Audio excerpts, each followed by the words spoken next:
One of my hopes is to be able to change your intuitions about what counts as physical, and to perhaps change your intuitions about information and informational causation. This segment might be a bit hard to understand because it tries to overcome long-standing intuitions we have about causation and the physical, but let's try and see how far we can get. People typically have an intuition of what the physical is, rooted in the idea of a substantial material or weighty substance. Often people intuit the magnitude of the fundamental substance, presumed to be energy, in terms of amounts, like varying masses of, say, clay. We learn in school that energy is a substance that can neither be created nor destroyed, a fact that we might intuit using a metaphor like the reshaping of clay, which obviously does not and cannot change its amount. If we change a lump of clay from the shape of a man to the shape of a house, it obviously remains the same amount of clay. More abstract models of the fundamental substance that we learned about in school centered on the concepts of the amplitude and frequency of energy. We learned to picture light as having an amplitude and a frequency that we modeled as a wave whose height corresponded to the light's amplitude and whose spatial wavelength corresponded to its temporal frequency or color. Common intuitions based on these kinds of models can really lead us astray in our efforts to understand what information is and how it can be causal in the universe. In my view, physicalists, and I count myself as a physicalist, need to re-evaluate what we mean by the physical, to accommodate information and downward informational causation, because, I will argue, information is fundamentally realized in and is about patterns of energy, not amounts of energy. Whereas it makes sense to reduce global forces to the sums of local forces, and total amounts to the sum of local parts amounts, this kind of reductionism does not make sense at all for patterns. Reductionism of global patterns to local parts of patterns and ultimately to local particle interactions fails as a program because patterns are inherently relational over space, time, and other dimensions. For example, color relationships, social relationships, and so on. That is, patterns and relationships are not localistic. They're globalistic, so reducing them to a level where the decoder can no longer decode the pattern or relationships in question is pointless. The program of reductionistic physicalism, which conceivably could have worked for energetic amplitude and frequency, is doomed to fail for energetic relationships in space and time or the decoding of such patterns. Understanding causation at the level of information will require a holistic understanding of energy because patterns are holistic or relational, and acts of decoding patterns have to occur at a level where those relationships are explicit, not implicit. Patterns cannot be reduced to a level below the level where the relationships that a decoder responds to are present, or the pattern of relationships to which a decoder is sensitive will be lost.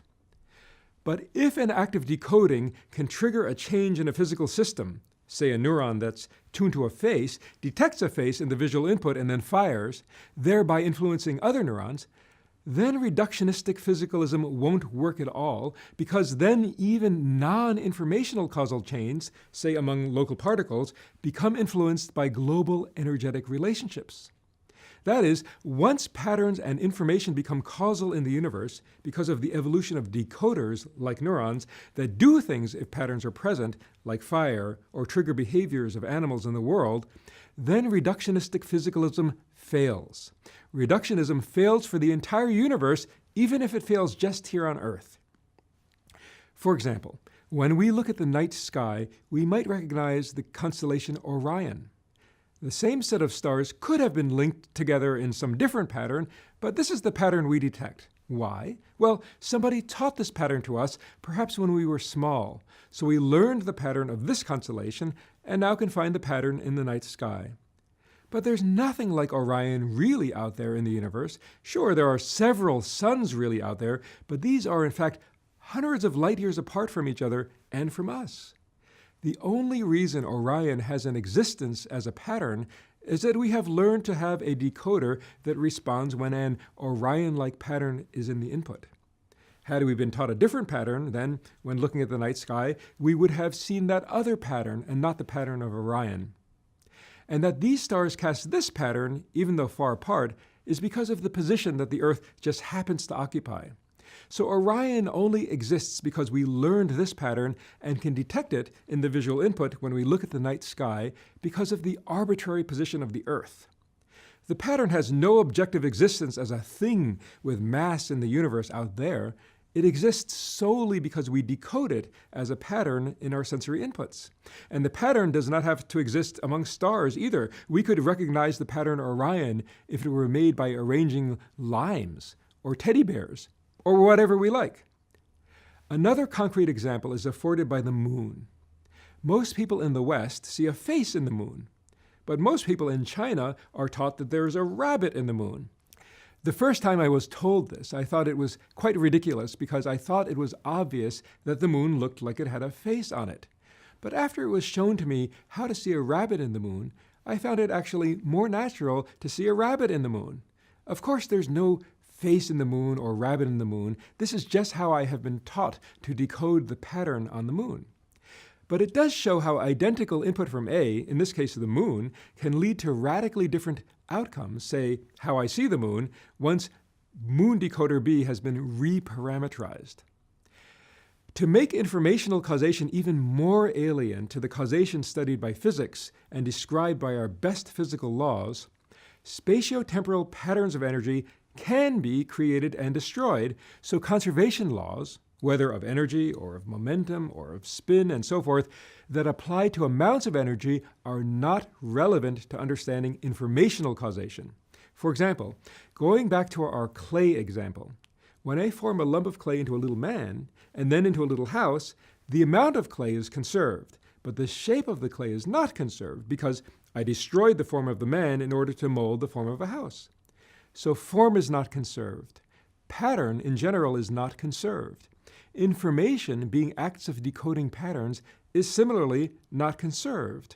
Thus, information does not obey the conservation laws of physics, even if it's realized in a material basis that does obey the laws of physics. And if information is rooted in acts of pattern decoding, then informational causation is about successions of pattern decoding acts, where the occurrence of one act of pattern decoding plays a role in the occurrence of a subsequent act of pattern decoding. Ideas that were central for understanding standard physical causation among particles, such as amount, force, frequency, and conservation of energy or momentum, are just no longer very relevant or useful, and in fact may hinder our thinking about informational causation.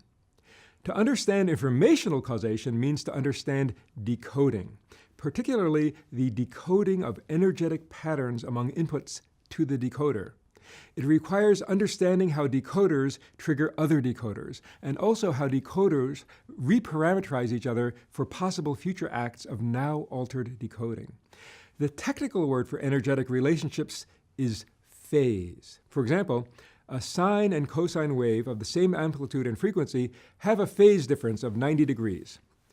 Spatial phase arises from spatial relationships, for example, patterns, and is related to the everyday idea of shape. Temporal phase is related to the idea of timing. Physicalists' intuitions have been centered on the amount or frequency of energy, leading to the misleading intuition that causation must involve the transfer of a conserved quantity of energy. But if we instead focus on energetic phase relationships, which can vary independently of both amplitude and frequency, we can reconceive causation as occurring among patterns that trigger patterns, and among acts of decoding patterns that trigger acts of decoding patterns, none of which are conserved, and none of which apply forces or have amounts.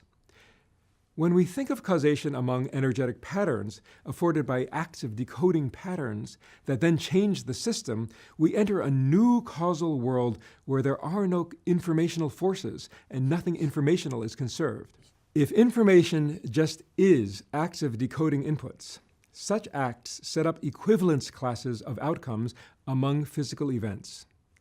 if those equivalence classes have to do with criteria that have to be met in order to count as an instance of a certain class, then neither the class nor its members is defined by physical attributes of particles such as mass, momentum, wavelength, or position.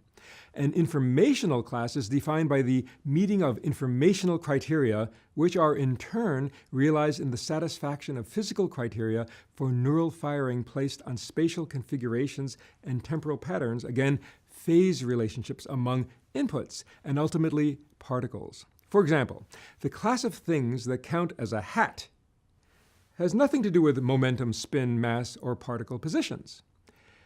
Importantly, neither an informational class nor an informational configuration or pattern has an objective or object-like existence in addition to the particles in which the pattern is realized. A pattern or configuration only comes into existence and becomes causal in the universe by virtue of a decoder that decodes its inputs such that, if this pattern is present, the decoder does something to the physical system in which it is embedded, perhaps causing the system to change its physical and informational state. In order to understand what allows one act of decoding to trigger subsequent different acts of decoding, we must first understand what counts as an act of decoding for a neuron. Successful decoding of inputs occurs when an instance from the class of all combinations of inputs that could make the neuron fire in fact occurs as input to the neuron, making it fire. But what defines this class of potential information? A neuron will generally fire only when a certain number of action potentials arrives within an extremely short duration, say within about 25 milliseconds. The inputs must share very particular temporal and spatial phase relationships. For example, they have to arrive simultaneously, and they have to arrive on very particular parts of the neuron before the neuron will decode the input as an instance of the class that can drive it.